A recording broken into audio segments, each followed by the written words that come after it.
Atom Audio have sent me over these T5V studio monitors and the T10S subwoofer to check out. I'm really excited to get this all connected to hear what it sounds like, but I do have a couple of studio monitors already connected, so I'm going to have to get those disconnected, and I'm hoping the wiring will be similar so I don't have to rewire everything through the studio.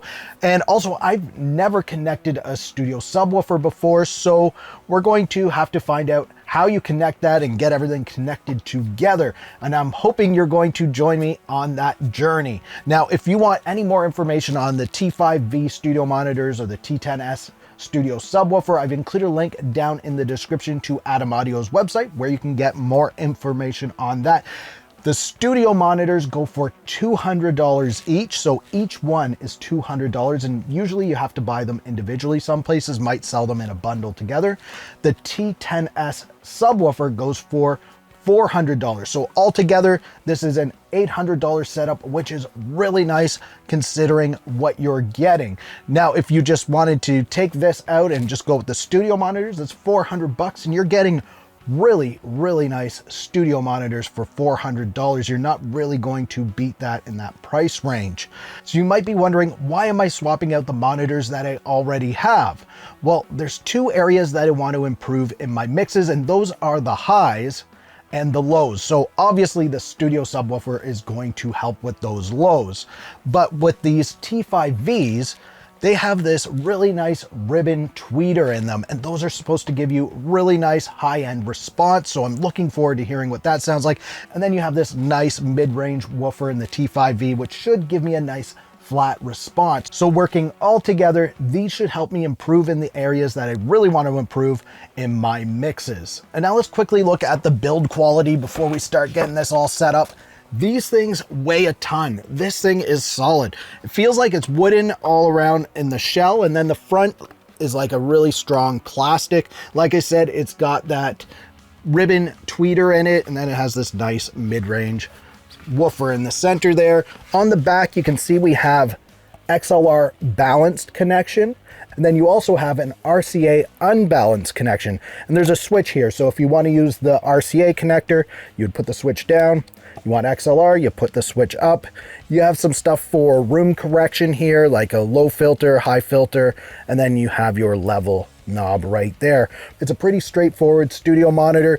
You have your air hole at the back here, and then you have your power on off switch down there. So very standard, but the thing does weigh a ton. The subwoofer is built much the same. It is solid and a lot heavier than those, so I'm not going to pick that up right now, but we will have a look at it as we're getting it connected, and we'll have more looks at this as well. But right now I'm just going to disconnect those and see what we're dealing with for wiring here. And just as a quick comparison, these are the ones I'm swapping out. It's the Yamaha HS5s, and they are slightly smaller than the Atom Audio T5V, and they weigh a little less as well. So they're smaller in size and lighter. So I was just looking at all the cables that I'm going to need. The other studio monitors that I had in here were using TRS cables to connect, and these have XLR connectors at the back. So I'm going to need XLR to TRS connectors, but these get connected to this. So what I'm going to do is get this connected right here on the table so you can see the connections a lot better. And then after, when I'm done, I'll put the subwoofer under the table where it belongs. But right now I'll get these put in place and we'll look at the back of the subwoofer. All right, so now we're looking at the back of the subwoofer, and the way that this is all going to connect to each other is the studio monitors connect to the subwoofer and the outputs of the subwoofer. And the subwoofer gets the input from the output of the audio interface. So we're going output of audio interface into the subwoofer, and then output of the subwoofer is going into the studio monitors. And we can look at what type of connections we have on here. We have the unbalanced RCA, so we could go RCA output into our RCA input on our studio monitors if we want, or we could go XLR output, which is what I'm going to be doing. So it's going to be XLR out to XLR input. So the same sort of cable that you would use on a microphone, you could use here, but connecting from my audio interface to here, I'm going to use an XLR to TRS cable because I have TRS outputs on my audio interface. And this is what that cable looks like. We have XLR here, TRS on this end. This goes into the audio interface. This goes into the subwoofer. So another thing that I've noticed at the back of the subwoofer is there's no power on off switch. So I'm assuming that it's going to be like a subwoofer in a vehicle where it turns on automatically once it senses audio going through it, which is really cool because I don't want to be digging around to turn something on and off. It's just going to automatically come on whenever I need it. That's awesome. So let's get this connected. I'm going to connect XLR on this end for the input, and I'll do that for the other side as well.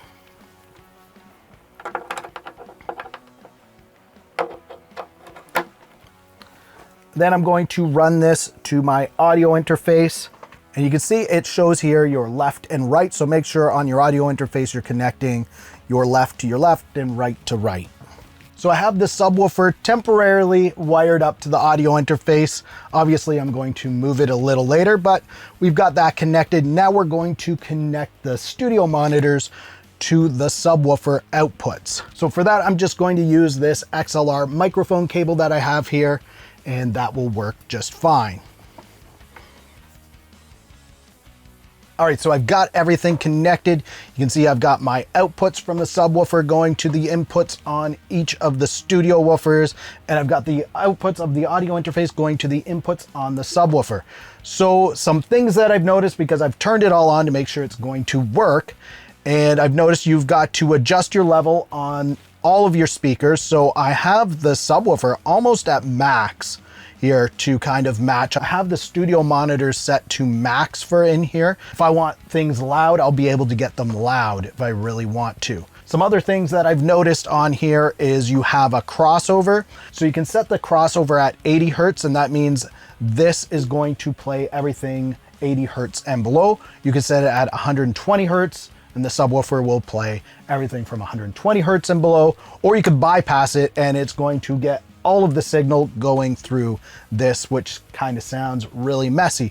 So you want to choose either the 120 or the 80. I'm going to go with the 80. And it's going to take you a while to play around with the level, to adjust the levels so it matches your studio monitors and all that. So before you actually put it down in place, you get it down in there and you want to adjust that before you slide it in place if it's hard to access this. And that's kind of my only real gripe here is it'd be nice if the level was on the front, because once I slide it into place, I don't feel like crawling around and digging around the back, but it's just a small little issue, not a big deal. And I'm only going to run into that really when I'm first initially getting it all set up. But it does have a spot here where you could add a pedal to turn the subwoofer on and off. So if you just wanted to hear your mixes without the sub, you just want to hear it through your studio monitors, you could do that. Or of course, you could turn the level all the way down if you don't have that pedal.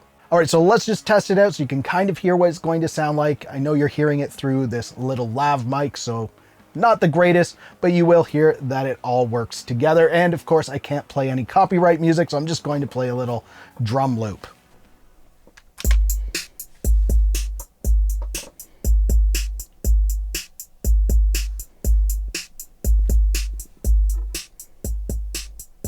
And that's with the sub off.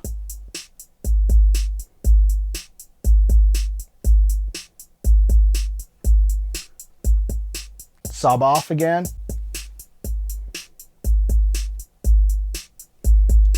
So you can really hear how the sub just adds that extra bottom end that you need in there. It mixes really well with the studio monitors as well.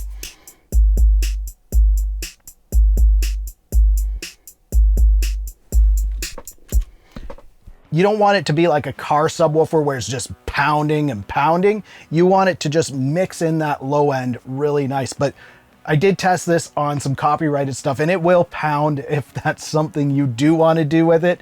But if for mixing purposes, maybe you want it to pound in the mixing, you can do that. You just crank it up a little bit there. But it does fill in that low end really nice. And I'm not sure if the lav mic's picking up how crisp those highs are from the ribbon tweeters on the studio monitors.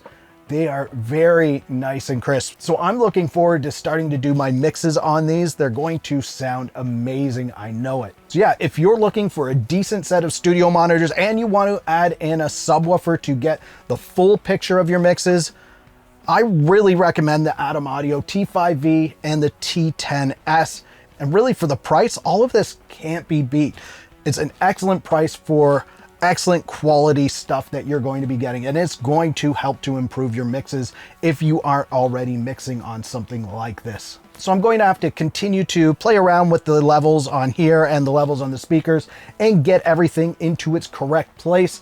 I won't bore you with that, but if you want to check out some plugins that can also help to take your mixes to the next level, click the video on the screen. If you like this video, please give it a thumbs up. Also subscribe to the channel for more videos like this. Thank you so much for watching. For Audio Tech TV, I'm Zane. Keep creating.